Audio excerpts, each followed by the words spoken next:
Bienvenidos a Permiso para Clave, un podcast donde conoceremos a la persona que hay debajo del uniforme, su micro o su pluma. Permiso para Clave, vivencias, anécdotas y sucesos de aquellos que dedican su vida al mundo de la seguridad. Bienvenidos a una nueva entrega de Permiso para Clave. Volvemos a tener esta semana sección de clave literaria con otro de los temas que nos apasiona, como conocéis la familia de Permiso para Clave, como es la historia y más si es historia de nuestro país. Hoy la verdad que particularmente va a doler un poquito esta charla, esta presentación del libro, por lo duro de esos años que nuestro autor ha tenido a bien relatarnos. Él es Joaquín Rivera Chamorro, es autor, entre otros, de Crónicas desde el RIF, que es el libro del que hemos venido a hablar y el cual os vamos a presentar. Joaquín, buenas tardes y bienvenido a Clave Literaria. Muy buenas tardes, encantado de estar aquí contigo y de presentarme a tus suscriptores, ¿no? Nada, ha sido un placer y queremos agradecerte las facilidades que hemos tenido desde un primer momento para tenerte hoy aquí con nosotros. Joaquín, la verdad que he de confesarte que tu libro lo encontré casi de casualidad navegando por las redes sociales y me lo descargué en una plataforma y la verdad que es un libro que se lee muy rápido. Ya nos meteremos más en camisa de 11 varas a lo largo de la entrevista, pero lo que realmente me perturbó desde un primer momento es que yo creo, y te lo pregunto, si tú crees que es un libro que puede coger a contrapié a un joven, o bueno, ya por la época en la que estamos, no tan joven, prácticamente catalán de cualquier edad.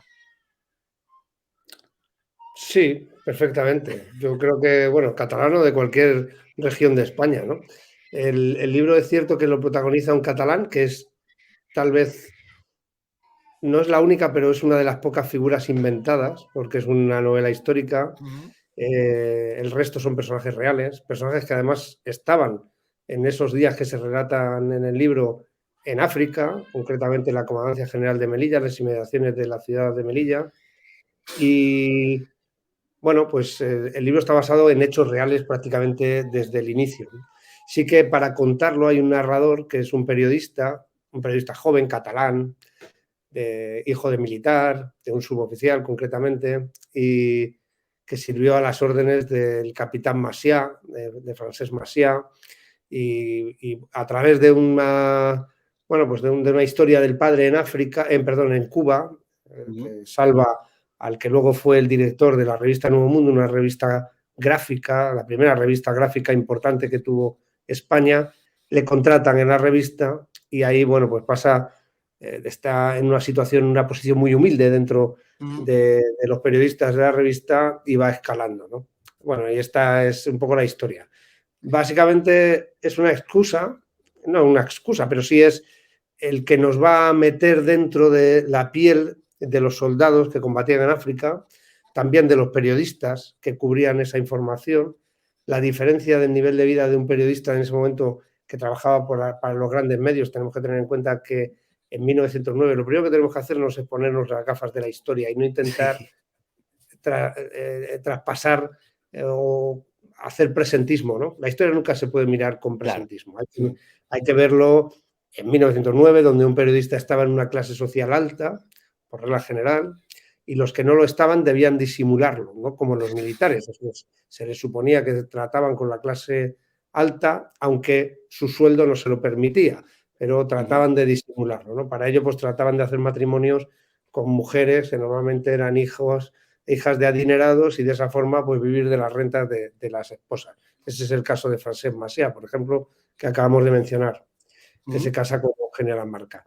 Bueno, pues el chico el catalán, es nacido en Barcelona, en un momento en que Cataluña, estamos hablando de 1909, el nacionalismo en Cataluña es todavía incipiente, ¿no? Sí que había habido una serie de sucesos que habían hecho que Solidaridad Catalana, esto se va reflejando en el libro poco a poco también, porque son sucesos que suceden muchísimas cosas de forma muy rápida en muy pocos meses, desde 1905 hasta la guerra de 1909, ¿no? Que me imagino que iremos ahora pues viendo paso a paso.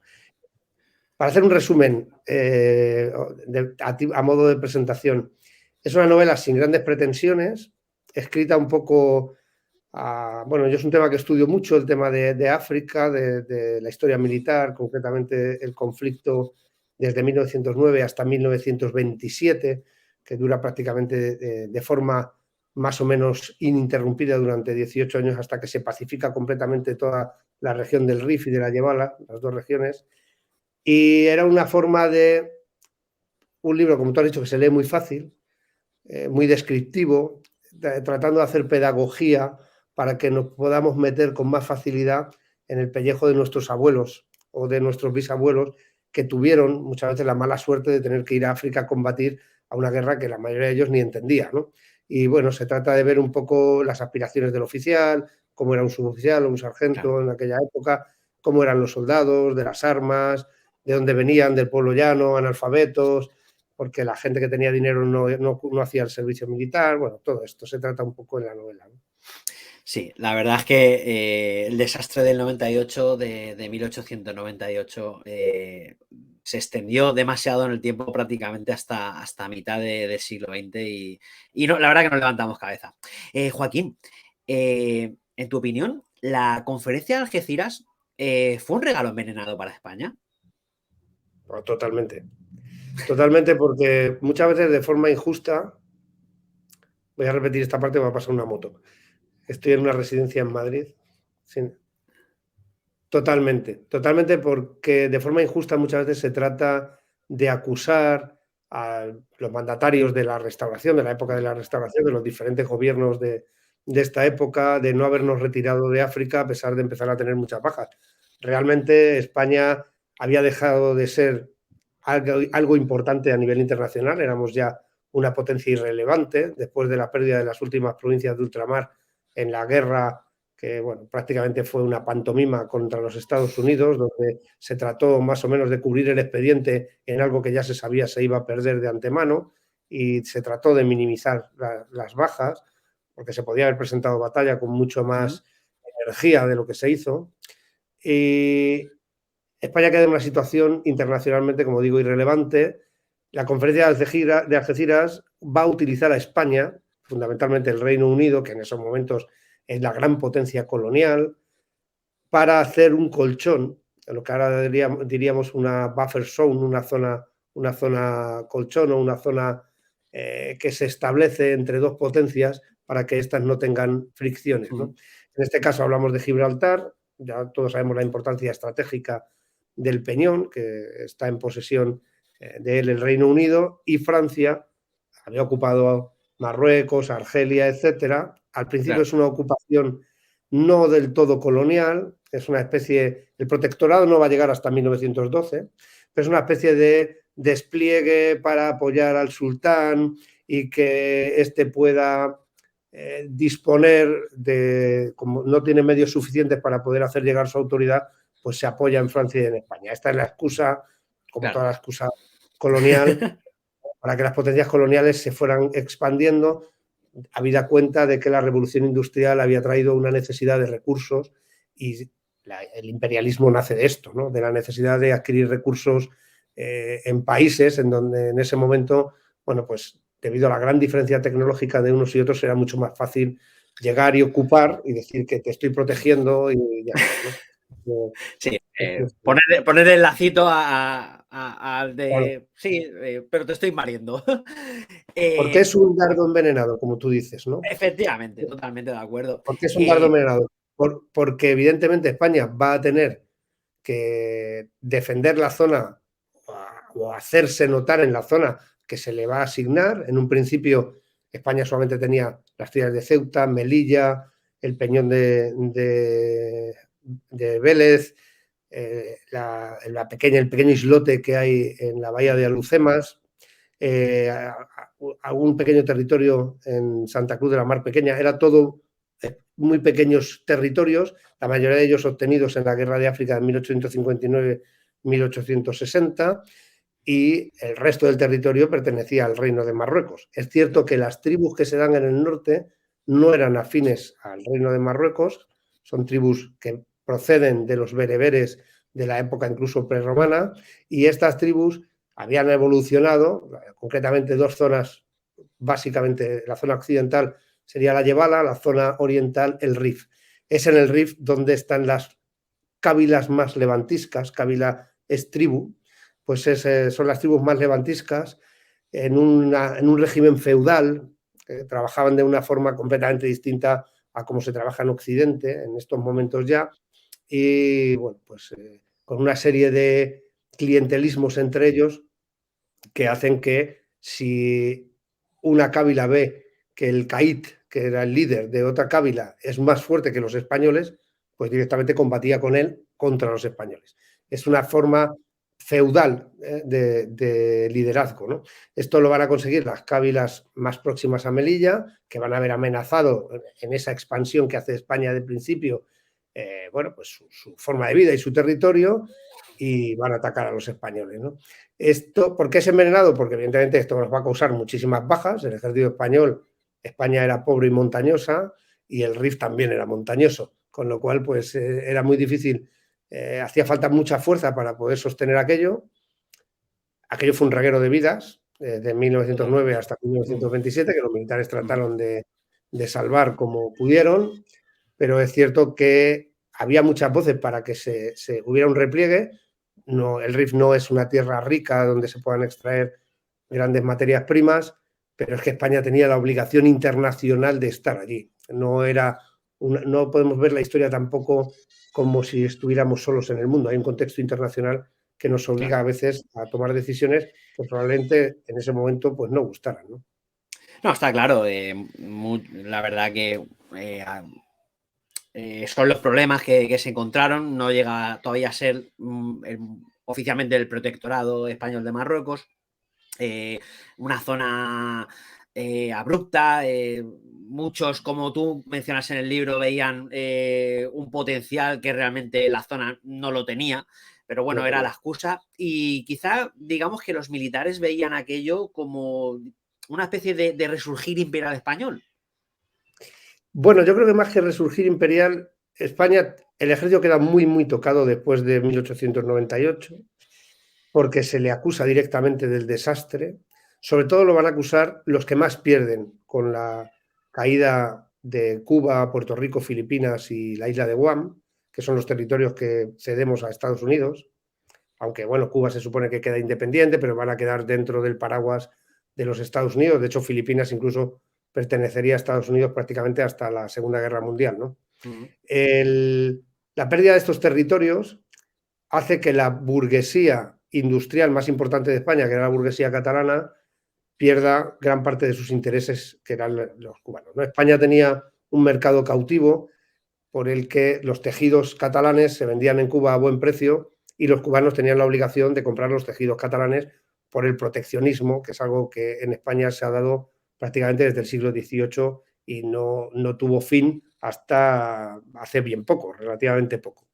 Entonces, claro, es en Cataluña precisamente donde surgen esas primeras protestas por parte de la burguesía catalana, una burguesía que empieza a abrazarse al regionalismo, ¿no? A una ideología que había surgido del romanticismo del siglo XIX, donde se ensalzan, ya sabes que el romanticismo es una época en la que se trata de ver el pasado como algo idealizado, es una época en la que se trata de que el ciudadano, de forma particular, tenga un sentimiento de pertenencia a una patria, a una nación, y en Cataluña, bueno, pues van a surgir, a caballo de la recuperación del idioma, del renacimiento del catalán otra vez, a partir del 1860, pues va a surgir un movimiento regionalista que va a ser totalmente irrelevante, pero que va a empezar a crecer a partir precisamente de la pérdida de las provincias de ultramar, habida cuenta de que se ven afectados económicamente, muy afectados, bueno, pues sobre todo la industria textil, que era la más importante en Cataluña. Esto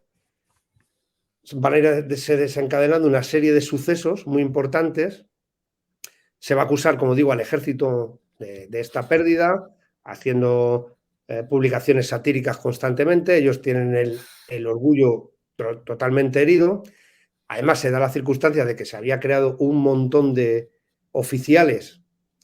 Se creó la escala de reserva donde los sargentos podían ascender a tenientes segundos si se iban a Cuba o Filipinas, en una escala que se llamaba escala de reserva, pero que luego no fue de reserva porque se quedaron toda la vida, eran su medio de vida y por tanto no fueron nunca, no pasaron nunca a la reserva, ¿no? Perdóname el término. Un ejemplo de oficiales de reserva es Saturnino Martín Cerezo, que correcto, es el que queda cuando muere el capitán de las Morenas y el teniente el otro teniente que estaba con él, es el que queda como jefe del destacamento de Valer y es el líder de los últimos de Filipinas y era sargento antes de ir a Valer, ¿eh? Es de la escala de reserva. Bien, pues se da la circunstancia de que hay oficiales que desde que salen de la academia han pasado 30 años y son capitanes todavía. Hay un tapón horrible en una macrocefalia militar debida fundamentalmente a que tienes un ejército de operaciones donde tienes que ocupar una isla que tiene, pues casi, no digo el tamaño de España, pero un tamaño considerable, donde has llegado a tener 60, 70.000 hombres, en Puerto Rico otro tanto, una fuerza también considerable, Filipinas también, aunque en menor medida, y claro, todo eso de repente lo recoges en la península, licencias a la tropa, claro, licencias a la tropa, pero tienes a los oficiales. Los oficiales ven en África, es cierto, una forma de promoción, una forma de justificar su existencia y de poder progresar a caballo de los ascensos por méritos de guerra que ya se habían dado en Cuba, desde 1878-79, bueno, pues se ascendía por méritos de guerra y después de la guerra de Cuba, pues continuaron estos ascensos. Esto en África, pues ellos van a aprovechar estas primeras refriegas, estos primeros combates, para poder subir en su carrera y de ahí van a surgir ya desde 1909, Sanjurjo, Godet, López de Ochoa, en fin, muchos generales que nos sonarán los nombres porque luego van a asumir un protagonismo específico durante la República, la Guerra Civil, etcétera, etcétera. Sí, está claro que aquello fue, digamos, las levas militares, todo este exceso de oficialidad, pues bien mezcladito, pues detonó en lo que años más tarde sería nuestra guerra civil. Joaquín, para aquellos iletrados peninsulares y marroquíes que nos puedan estar escuchando, que nos escuchan y nos ven bastantes, que pensaron en su día o piensan hoy día que Melilla y por ende Ceuta no son españolas. En el libro se le da a la población civil de Melilla una importancia y una solidaridad y en algunos casos, no siendo naturales de allí, un amor a aquel trozo de España en África que, aunque a más de uno le duela, sigue hoy día. Sí, sí, claro. Evidentemente uno es más patriota donde más falta hace, ¿no? Claro. Y está claro que el patriotismo de frontera es siempre el más vehemente a la hora de defender los intereses de tu nación, ¿no? En este caso, Melilla era una ciudad... No, yo en el libro pongo, porque sí que es cierto que algunos de los periodistas... Claro, yo para escribir el libro, una de las ventajas que tiene escribir una novela es que puedes escribir lo que te da la gana. Una de las desventajas que tiene escribir una novela histórica es que tienes que medir cada detalle. Si yo digo que Campúa, que es uno de los protagonistas, que es un personaje real, era un periodista gráfico que nos ha traído la mayoría de las imágenes de aquella campaña de 1909, tenía el pelo fijado, no puedo decir que era con gomina porque la gomina se inventa en 1914. Entonces tienes que cuidar cada detalle para ser fiel a la historia, ¿no?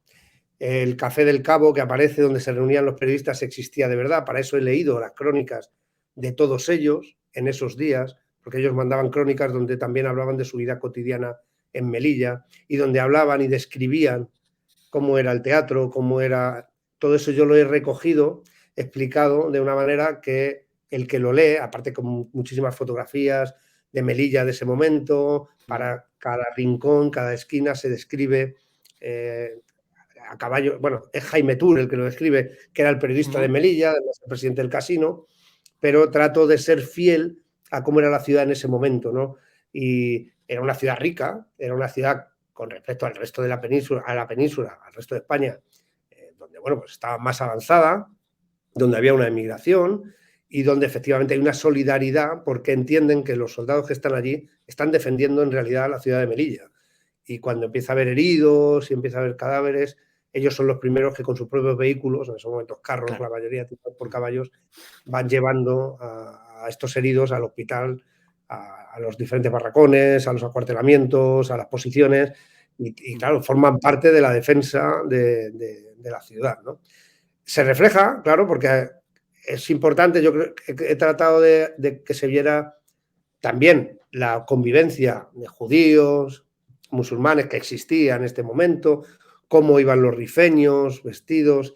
También me ha servido mucho mi propia experiencia personal. Yo he estado 3 veces en Afganistán, un par de veces en Líbano, he estado en varios países similares a lo que sería en aquella época el RIF, y los olores, la ajena en las manos, que es un antiséptico, esos pelos de color rojo, los adornos, bueno, pues todo esto, ya digo, con fotografías, con un montón de documentación que tenía de la época, pues he tratado de reflejar la Melilla de 1909. Y bueno, y por los combates también me ha servido mi propia experiencia, ¿no? Lo que se vive en la oscuridad, con los disparos. Bueno, se ha tratado también de reflejar un poco cómo podían ser aquellos combates que tuvieron lugar en las diferentes posiciones y que se relatan en el libro, ¿no? La verdad que sí, que solo con un poquito de imaginación te visualizas ahí en esa Melilla de principios del siglo XX, y aún así tú lo explicas casi al comienzo del libro, que quizás para una persona no iniciada en el lenguaje castrense, en el lenguaje militar, Ujú. como son algunos de los periodistas, eh, pueda resultar para el lector un poco enrevesado algunos detalles del libro, pero bueno, Ujú. que al igual que nuestro reportero gráfico, ya que lo ha nombrado, Capua, que era, digamos, tenía un desconocimiento total, las explicaciones sobre unidades en el terreno se comprenden y visualizan rápidamente gracias a su compañero. Claro, porque ahí está. Es muy difícil de entender si no eres un experto en la materia o no has leído mucho, pues lo que era un regimiento de cazadores, un batallón de cazadores, cómo funcionaba la brigada, la división, eh, la, toda la organización logística. Claro, para poder entender eso, pues aprovecho a Campúa, que sabía mucho más de la milicia de lo que aparece en el libro, eso sí que es cierto, y su compañero había sido militar no mucho tiempo, había intentado entrar en la Academia de Ingenieros, pero no pasó el cursillo preparatorio, que era un curso que había inicial. De esa manera, Arturo Nogués, que es el protagonista, un joven periodista, le va explicando a Campúa los empleos militares, esto es una compañía de zapadores, esto es un escuadrón de caballería, la artillería hace esto. De esa manera, el lector que no ha hecho el servicio militar y que no tiene ningún tipo de relación con el ejército, bueno, pues no ve 10 páginas que no entiende, sino que si tiene un poco de imaginación y va siguiendo más o menos, aunque sea, porque claro, el libro tiene que ser fiel a la realidad, es una novela histórica, hablamos de Totalmente. los batallones reales que hubo allí, hablamos de las unidades reales que hubo allí, el teniente Velarde, el otro y tal, el médico Gómez Ulla, todos estos personajes que son reales y donde estaban realmente, aparecen aquí en esta campaña de 1909, aparecen en el libro, y el que es más purista y de verdad conoce gran parte de la historia, pues verá mucho detalle, y el que no, pues poco a poco, evidentemente, Se se va va a ir metiendo. familiarizando de Claro. forma muy lenta, porque es un libro un poco que trata de hacer pedagogía, ¿no? También de la historia, ¿no? Más que, aunque su función es ser una novela y entretener y que se lea en 2 tacadas, porque básicamente ese es el objetivo, no es un libro académico, pero sí que trata de ser pedagógico, ¿no? Explicar para que se pueda entender cómo era una unidad militar en ese momento y cómo se combatía. Bueno, y aparte acompañan mapas para que se pueda visualizar aún mejor algunas Sí. de las explicaciones. Obviamente no es ningún secreto ni lo vamos aquí a descubrir. La campaña de Melilla pasó de ser una operación policial en la que supuestamente se iban a detener a unos pocos insurrectos a un teatro de operaciones militares tal cual. Como ya hemos dicho, supuso una activación de muchas quintas que se encontraban ya en la reserva. Aquello desencadenó en España, en la península, la llamada Semana Negra de Barcelona. Pero en tu opinión, ¿qué le pasó a esa España del siglo XX que era un polvorín? Bueno, influyen muchos factores. Uno de ellos es el régimen de la Restauración, que era un régimen democrático, entre De muchas aquella manera. comillas, claro, de aquella manera que tenía 80.000 distritos electorales. No era, el distrito electoral no era una provincia como ahora, sino que eran pequeños reductos, en algunos casos de 3 o 4 poblaciones. Entonces, esas 3 o 4 poblaciones podían elegir un diputado. Ese diputado podía comprar los votos perfectamente. Y además había un pacto entre los 2 partidos principales, el Partido Liberal y el Partido Liberal Conservador. ¿Qué ocurría? El servicio militar no va a ser obligatorio hasta 1912. Había un sistema de quintas. El servicio militar, en el sistema de quintas, solo iban a sortearse aquellos que no tenían los 8.000 reales que costaba entonces se llamaba la redención a metálicos. Si yo tenía 8.000 reales, podía pagar para que otro entrara en el sorteo en mi lugar. De tal manera que ningún hijo de gente que tuviera la economía suficiente o que estuviera estudiando en la universidad, algo a lo que no tenía acceso ni el 95% de la población en ese momento, estamos hablando de una población básicamente rural, analfabeta en gran mayoría, sobre todo en las zonas rurales. En algunos lugares llegamos al 60 o 70% de analfabetismo, sobre todo en las provincias que no tienen industria, porque la industria sí que trae educación. La gente al concentrarse en algunos lugares puede mandar a los hijos a las escuelas y también es una forma de que pueda trabajar tanto el hombre como la mujer. Luego la educación va a surgir sobre todo en las zonas industriales y esto va a llevar a que, bueno, se cuenta mucho historia un poco también modificada, ¿no?, sobre este suceso, la Semana Trágica que has mencionado tú, ¿no? En realidad lo que ocurre es que España tenía un servicio militar de 8 años. El presupuesto que había en el Ministerio de la Guerra era bastante escaso. Entonces lo que hacían era, a los 2 o 3 años te mandaban para casa. Pero seguías haciendo el servicio militar. Estabas en casa, no en la reserva. Tú seguías en filas, no podías casarte, en teoría, porque continuabas con un compromiso con las Fuerzas Armadas. Con las Fuerzas Armadas no, que entonces no se llamaban Fuerzas Armadas, sino con el Ejército. Ese compromiso no finalizaba hasta cumplir los 8 años. Lo que ocurría es que se mantenía un ejército de 60, o sea, a cada año se llamaban 60, 45.000, 40.000, 60.000, dependía de lo que hubiera de presupuesto de guerra en ese momento, que en todo caso era una partida muy importante del presupuesto general del Estado, ¿no? Estos reservistas, perdón, he dicho reservistas, esto quítalo lo de estos reservistas. Estos soldados que estaban en su casa pertenecían normalmente a batallones de cazadores, que eran las unidades militares de despliegue rápido. Como en ese momento España no tenía avisos de entrar en ningún conflicto armado, pues estos a los 3 años se iban a casa. Lo que sucedía de facto es que, por supuesto, se casaban, tenían familia, en un momento en el que no existe la protección social.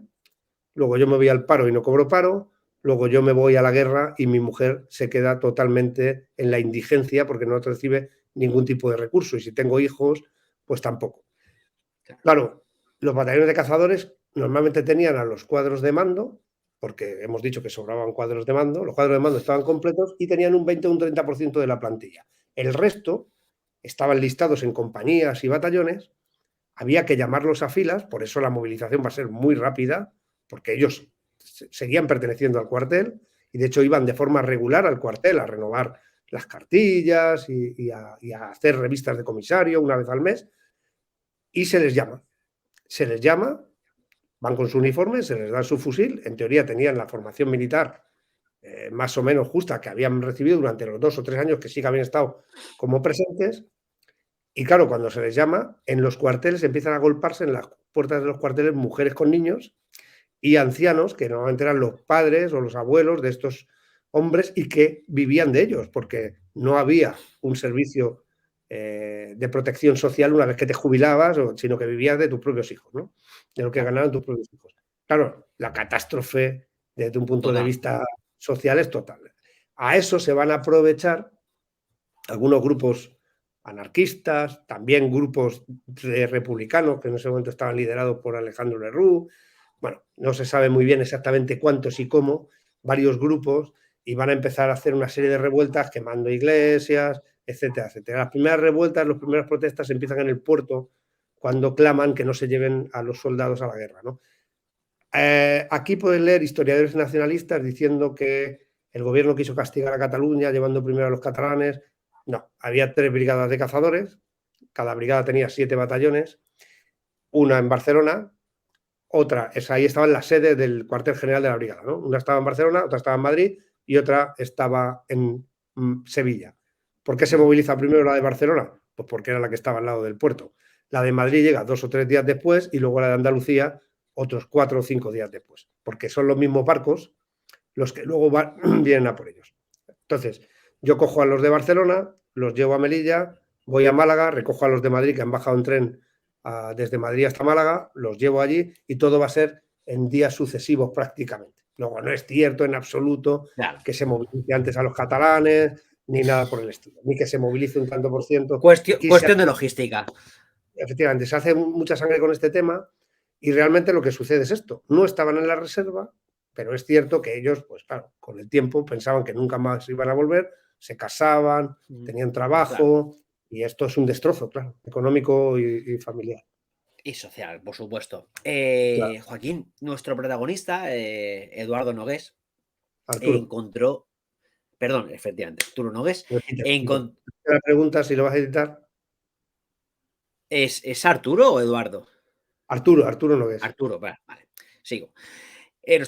Nuestra protagonista, Arturo Nogués, encontró su oportunidad y la fama, aunque no de la manera que pudiese haber pensado, durante el conflicto. ¿Podemos decir que en España somos pioneros en enviar reporteros de guerra para que para que plasmen gráfica y literalmente desarrollo de una de las primeras guerras modernas? Yo creo que sí, porque es cierto que hay fotografías muy pocas de la guerra de Cuba, muy pocas fotografías. Lo que más hay, y yo he estudiado bastante el conflicto, no solamente el conflicto en la parte de los Estados Unidos, donde sí hay algo más de fotografías por la prensa norteamericana, ¿no? Que además fue muy efusiva con el tema de la guerra contra España. Pero desde el año 1895, que es la tercera guerra de Cuba, donde los mambises se sublevan contra España, en el famoso grito de Yara, donde cae José Martí, que muere prácticamente los primeros días. Bien, pues ahí hay más dibujos, porque lo que se hacía normalmente es que la prensa ilustrada tenía dibujantes, ¿no? La fotografía todavía no entraba en prensa de la forma en la que va a entrar a partir de 1904-1905. Entonces, en 1909 tenemos una revista específica que es Mundo Gráfico, donde trabajaba nuestro protagonista, uno de nuestros protagonistas, Campúa, y nuestro protagonista, Arturo Nogués. Y es en esa revista, que era quincenal, podemos ver toda la guerra en fotografías, por supuesto fotografías de una calidad, bueno, pues que no es perfecta, pero sí que vemos sucesos, porque los periodistas sí que cubrían muchas veces los combates desde muy próximo, ¿no? Y también es cierto que hay muchas de estas fotografías que están preparadas. Entonces, porque Campúa aparece algunas veces, toma fotografías de un asalto. Evidentemente él no está en el lugar de los rifeños, ¿no? Claro. La cuestión luego de la toma de la fortaleza de Celuán, donde él sí que se coloca, porque llega antes que las tropas. Pero muchas de las, evidentemente él pedía muchas veces que se hiciera algo para él fotografiar. Pero hay combates, hay fotografías de combates reales en un montón de ellas, porque se hicieron 25 álbums de la Guerra de Melilla, de esa campaña de 1909. Y las fotografías nos dan una idea magnífica de cómo eran los combates y de lo que sucedía allí, ¿no? El armamento que tenían, cómo lo empleaban, etcétera, etcétera. Claro. En el libro también, y la verdad que para mí ha sido entrañable, como ex militar, tienen su importancia las famosas cantineras de las unidades. ¿Tú crees que a lo largo de la historia no se les ha reconocido lo suficiente su entrega, sacrificio y profesionalidad, sobre todo durante la campaña de África? Totalmente. Había normalmente una cantinera por batallón que hacía las veces de eso, de cantinera y sobre todo de enfermera. Y este es un valor añadido que se olvida muchas veces, porque cuando en algunas ocasiones se habla de la entrada de la mujer en el ejército, que creo que es 1988, como el inicio precisamente con el cuerpo militar de sanidad y concretamente con los enfermeros militares, ¿no?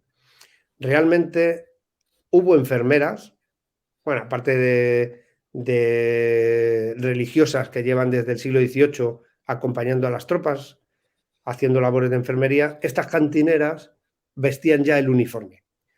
con sus peculiaridades, una figura un poco romántica, que además era pues carne de la prensa, ¿no? Ya te puedes imaginar, hay muchísimas fotografías de ellas con su gorrillo, tener un gorrillo específico, el chaquetón y el uniforme, la falda de rayadillo, ¿no? Llevaban en realidad el uniforme de rayadillo. Aquí trato de hacer un homenaje de ellas. Hay una de ellas que es real y el resto, bueno, pues son inventadas, ¿no? La protagonista no es exactamente la cantinera de ese batallón, ¿no? La Espoleta, que va a ser una protagonista especial porque la va a describir bien Arturo Nogués, ¿no? Sí. Que se va a quedar un poco prendado de ella, como decía la canción. Y es cierto que las cantineras van a desarrollar una labor mucho más importante que esa frivolidad de especie de barraganas y tal, que no tiene nada que ver con la realidad. Ellas de verdad asumían labores dentro de los batallones como un miembro más del batallón, ¿no? Y así se las va a reconocer, muchas de ellas morirán en combate y, bueno, y algunas de ellas son heroínas, auténticas heroínas, por ejemplo la cantinera de Monte Arruit en 1921, ¿no? Totalmente de acuerdo. Joaquín, finalizas tu libro y vamos a aprovechar también para ir finalizando esta apasionante charla con un retorno de Arturo Nogués a nuestra perla africana. Y ya aparece en el horizonte pues la legión de Millán Astray y Franco de Valenzuela, un nuevo enemigo como es Adelcrim. ¿Podremos leer a Nogués narrando nuevas campañas norteafricanas en nuestro ejército? Sí, por supuesto. Lo tengo pendiente, claro. Pero bueno, estoy inmerso en un montón de cosas y la verdad que necesito un verano, porque realmente necesito un par de meses para poderlo escribir. O un mes y pico para poderlo escribir. Luego ya sabes que hay que editar, Claro. leer, comprobar cosas, porque bueno, que lo lea otra persona, porque tú muchas veces escribes y crees que lo has hecho fenomenal y después te das cuenta de que no has puesto la coma del vocativo, en fin, cosas de estas ya de detalle de ortografía, pero no has puesto la coma del vocativo en algún sitio, ¿no? No que te hayas dejado toda. Pero es cierto que tengo que acabarlo. Ahora es que estoy inmerso, tengo un canal de YouTube también, Claro. donde hago vídeos de forma regular, también hago entrevistas, un canal que lleva mi nombre y donde, bueno, pues son vídeos de historia, ¿no? No solamente historia militar, sino la historia de la Segunda República, hacia la Guerra Civil, también personajes que muchos de estos militares, las biografías de estos militares. Y también estoy haciendo una tesis doctoral. Y entonces, claro, pues todo esto me lleva mucho tiempo, pero Claro. voy a intentar que antes del verano efectivamente salga la segunda parte, donde trataremos sobre todo, Arturo Nogués se va a tener que ver envuelto en pleno desastre de Anual, con los zapadores de Anual, que es donde lo vamos a colocar. Y sí, efectivamente, tengo el libro en la cabeza, lo que pasa es que te tienes que sentar y escribirlo, ¿no? Y claro, que sí, además tengo un montón de datos y tengo todo lo necesario para escribirlo. Pues, Joaquín, lo esperamos con ansia poder ponernos otra vez en el pellejo de Arturo Nogués y que nos relate más que las aventuras, las desventuras que sufrimos en aquella querida tierra africana. Y luego, como te decimos, lo esperaremos con alegría y con ansia.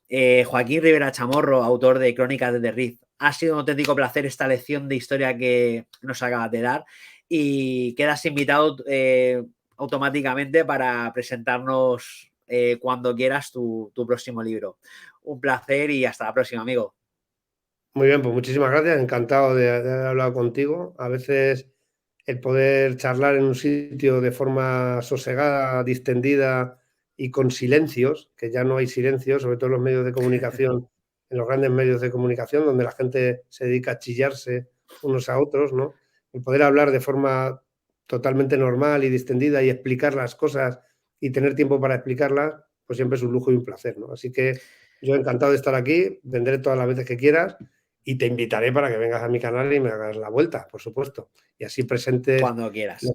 lo que estás haciendo aquí, que cuando se trata de divulgar, y todos sabemos que esto económicamente no es nunca viable, cuando se trata de divulgar historias, de divulgar conocimiento, de que también acercar y que la gente vea que los que pertenecéis a las fuerzas y cuerpos de seguridad del Estado no sois bichos raros, ¿no?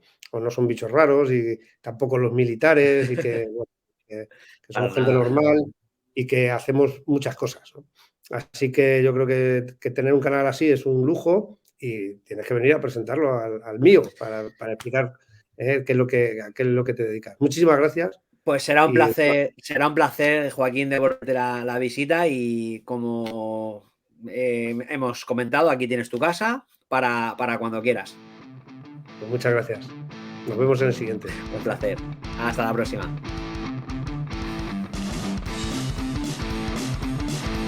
Y hasta aquí una nueva entrega de Permiso para Clave. Puedes encontrarnos en formato podcast en iVoox, Spotify y Google Podcast. Síguenos para estar al tanto de nuestras novedades en Twitter en @permisoclave y en Facebook y en Instagram en Permiso para Clave.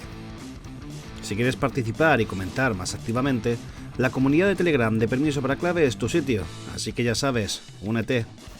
Y recuerda, el próximo viernes volvemos con más contenido de estreno en nuestro canal de YouTube, así que ya sabéis, darle a like y suscribirse que nos ayudáis un montón, y en Twitch para directos intersemanales.